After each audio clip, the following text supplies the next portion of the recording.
سوال: پانی کے 1 میل دور ہونے سے کیا مراد ہے؟ ذرا کھول کر بیان کرو۔ جواب: جب انسان کسی ایسی جگہ پر ہو جہاں پانی موجود نہیں، لیکن اسے کسی کے بتانے سے یا اپنی اٹکل سے اس بات کا گمان غالب ہو جائے کہ پانی 1 میل کے اندر ہے، تو پانی لانا اور وضو کرنا ضروری ہے۔ مگر جب کوئی بتانے والا بھی نہ ہو اور کسی طریقے سے بھی پانی کا پتہ نہ چلے، یا پانی کا پتہ تو چلے لیکن وہ 1 میل یا اس سے زیادہ دور ہو، تو پھر پانی لانا ضروری نہیں، تیمم کر لینا جائز ہے۔ سوال: تیمم میں فرض کتنے ہیں؟ جواب: 3 فرض ہیں۔ اول نیت کرنا، دوسرے دونوں ہاتھ مٹی پر مار کر منہ پر پھیرنا، تیسرے دونوں ہاتھ مٹی پر مار کر دونوں ہاتھوں کو کوہنیوں سمیت ملنا۔ سوال: تیمم کرنے کا پورا طریقہ بتاؤ۔ جواب: اول نیت کرو کہ میں ناپاکی دور کرنے اور نماز پڑھنے کے لیے تیمم کرتا ہوں، پھر دونوں ہاتھ مٹی کے بڑے ڈھیلے پر مار کر انہیں جھاڑ دو۔ زیادہ مٹی لگ جائے تو منہ سے پھونک دو اور دونوں ہاتھوں کو منہ پر اس طرح پھیرو کہ کوئی جگہ باقی نہ رہ جائے۔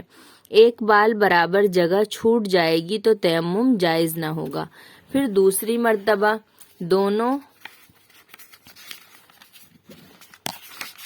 دونوں ہاتھ مٹی پر مارو اور انہیں جھاڑ کر پہلے بائیں ہاتھ کی چاروں انگلیاں سیدھے ہاتھ کی انگلیوں کے سروں کے نیچے رکھ کر کھینچتے ہوئے کوہنی تک لے جاؤ۔ اس طرح لے جانے میں سیدھے ہاتھ کے نیچے کی جانب ہاتھ پھر جائے گا۔ پھر بائیں ہاتھ کی ہتھیلی سیدھے ہاتھ کے اوپر کی طرف کوہنی سے انگلیوں تک کھینچتے ہوئے لاؤ اور بائیں ہاتھ کے انگوٹھے کے اندر کی جانب کو سیدھے ہاتھ کے انگوٹھے کی پشت پر پھیرو۔ پھر اسی طرح سیدھے ہاتھ کو بائیں پر پھیرو۔ پھر انگلیوں کا خلال کرو۔ اگر انگوٹھی پہنے ہوئے ہو تو اسے اتارنا یا ہلانا ضروری ہے۔ داڑھی کا خلال کرنا بھی سنت ہے۔ سوال: وضو اور غسل دونوں کا تیمم جائز ہے یا صرف وضو کا؟ جواب: دونوں کا تیمم جائز ہے۔ سوال: کن چیزوں پر تیمم کرنا جائز ہے؟ جواب: پاک مٹی اور ریت اور پتھر اور چونا اور مٹی کے کچے یا پکے برتن جن پر روغن نہ ہو اور مٹی کی کچی یا پکی اینٹیں اور مٹی یا اینٹوں یا پتھر یا چونے کی دیوار اور گیرو اور ملتانی پر تیمم کرنا جائز ہے۔ اسی طرح پاک غبار سے بھی تیمم کرنا جائز ہے۔ سوال: کن چیزوں پر تیمم ناجائز ہے؟ جواب: لکڑی، لوہا، سونا، چاندی، تانبا، پیتل، ایلومینیم، شیشہ، رانگ، جست، گیہوں، جو اور تمام غلے، کپڑا، راکھ، ان تمام چیزوں پر ناجائز ہے۔ یوں سمجھو کہ جو چیزیں آگ میں پگھل جاتی ہیں یا جل کر راکھ ہو جاتی ہیں ان پر تیمم ناجائز ہے۔ سوال: پتھر یا چونے یا اینٹوں کی دیوار پر غبار نہ ہو تو تیمم جائز ہوگا یا نہیں؟ جواب: جن چیزوں پر ہم نے تیمم جائز بتایا ہے ان پر غبار ہونے کی شرط نہیں ہے۔ پتھر یا اینٹ یا مٹی کے برتن دھلے ہوئے ہوں جب بھی ان پر تیمم جائز ہے۔ سوال: جن چیزوں پر تیمم ناجائز ہے اگر ان پر غبار ہو تو تیمم ہو جائے گا یا نہیں؟ جواب: ہاں، جب اتنا غبار ہو کہ ہاتھ مارنے سے اڑنے لگے یا اس چیز پر ہاتھ رکھ کر کھینچنے سے نشان پڑ جائے تو تیمم جائز ہے۔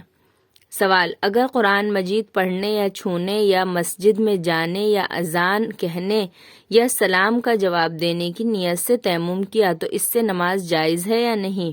جواب: جائز نہیں۔ سوال: نماز جنازہ یا سجدہ تلاوت کی نیت سے تیمم کیا تو اس سے نماز جائز ہے یا نہیں؟ جواب: جائز ہے۔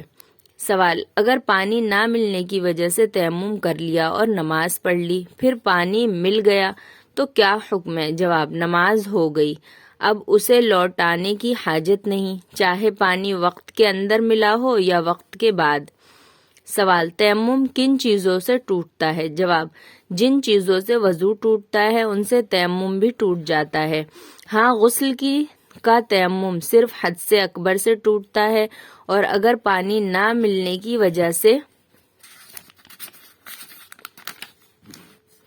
تیمم کیا تھا تو وہ تیمم پانی پر قدرت حاصل ہو جانے سے بھی ٹوٹ جاتا ہے، اور اگر کسی اور عذر مثلاً مرض وغیرہ کی وجہ سے تیمم کیا تھا تو اس عذر کے جاتے رہنے سے بھی تیمم ٹوٹ جاتا ہے۔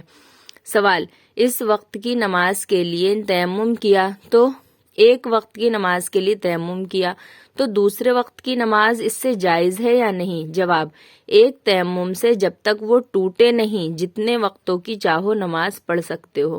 اسی طرح فرض نماز کے لیے جو تیمم کیا ہے اس سے فرض نماز اور نفل نماز اور قرآن مجید کی تلاوت اور جنازے کی نماز اور سجدہ تلاوت اور تمام عبادتیں جائز ہیں۔ سوال، تیمم کی مدت کیا ہے؟ جواب، جب تک پانی نہ ملے یا عذر باقی رہے تیمم جائز ہے۔ اگر اسی حالت میں کئی سال گزر جائیں تو کچھ مضائقہ نہیں۔ ناظرین، امید ہے آپ لوگوں کو سبق سمجھ میں آیا ہوگا۔ کل انشاءاللہ ہم نماز کی دوسری شرط کپڑے پاک ہونے کا بیان پڑھیں گے۔ السلام علیکم ورحمۃ اللہ وبرکاتہ۔